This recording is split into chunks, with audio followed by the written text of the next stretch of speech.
Breaking now, a deal may be in the works for a prisoner swap with ISIS. The terror group has demanded that Jordan release a jailed female bomber, and Jordan says it's willing to do so if ISIS frees a Jordanian fighter pilot captured in Syria.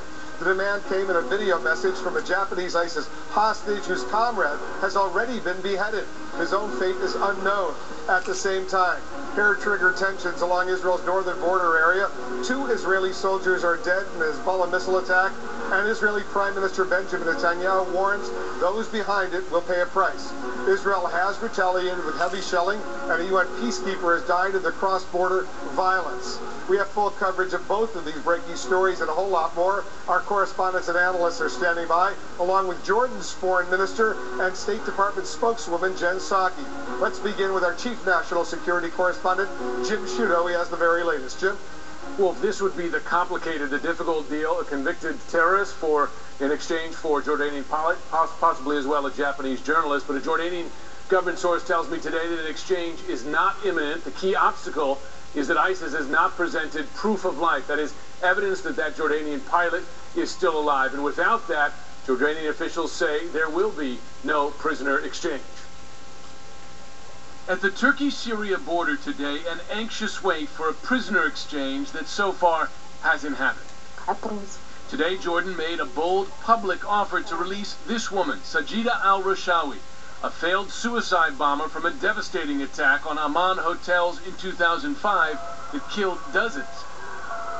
Her release in exchange for the Jordanian pilot, Lieutenant Bouaz Kasasbeh, captured by ISIS when his F-16 went down in Syria last month, and it is hoped captured Japanese journalist Kenji Goto. On Tuesday, ISIS released a video showing an image of Mr. Goto handcuffed and holding a picture of what appears to be Lieutenant Kasasbeh, warning that without al-Rashawi's freedom, they would both be killed within 24 hours, a deadline that has since passed with no word from ISIS. Japan's deputy foreign minister is in Jordan now on what he calls a non-stop effort to save his fellow citizen. We will never give up until our Japanese hostage, Mr. Goto, safely coming back to our nation. The proposed exchange remains uncertain. Jordan says ISIS has yet to show evidence the pilot is still alive, placing already difficult negotiations in an agonizing limbo. Not sure that Jordan can go ahead without an assurance that they're going to get their pilot back. The war effort is controversial in Jordan. This puts the King of Jordan in a very difficult position. The tense talks come as ISIS demonstrated its growing reach far beyond Syria and Iraq. ISIS has now claimed responsibility for the deadly siege on the Corinthia Hotel in Libya that killed 10, including American security contractor David Berry, showcasing images of men ISIS claims to be the attackers. You've got people in Libya, they like watching what ISIS is doing. They are extremist jihadists themselves, and they want to carry the banner of ISIS.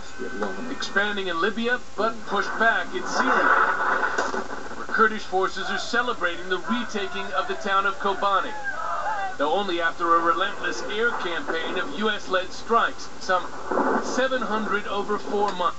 The latest strikes coming just last night. ISIS's 24-hour deadline included in its latest hostage video expired this morning, but you'll remember a previous 72-hour deadline for killing the 2 Japanese hostages passed last Friday, with evidence since then that at least one of them, that is Kenji Goto, is still alive. Wolf, of course, one of the difficulties in any exchange like this, any negotiation with terrorists, is deep uncertainty, lack of trust, and that's a real obstacle right now. And they do need that proof of life to show that that jet fighter pilot, that F-16 pilot, Jim, is still alive. Exactly, no question. That's a basic thing. And Jordanian officials, I'm sure the foreign minister will echo this, there will be no exchange until they have that proof. All right, Jim Sciutto, thanks very much.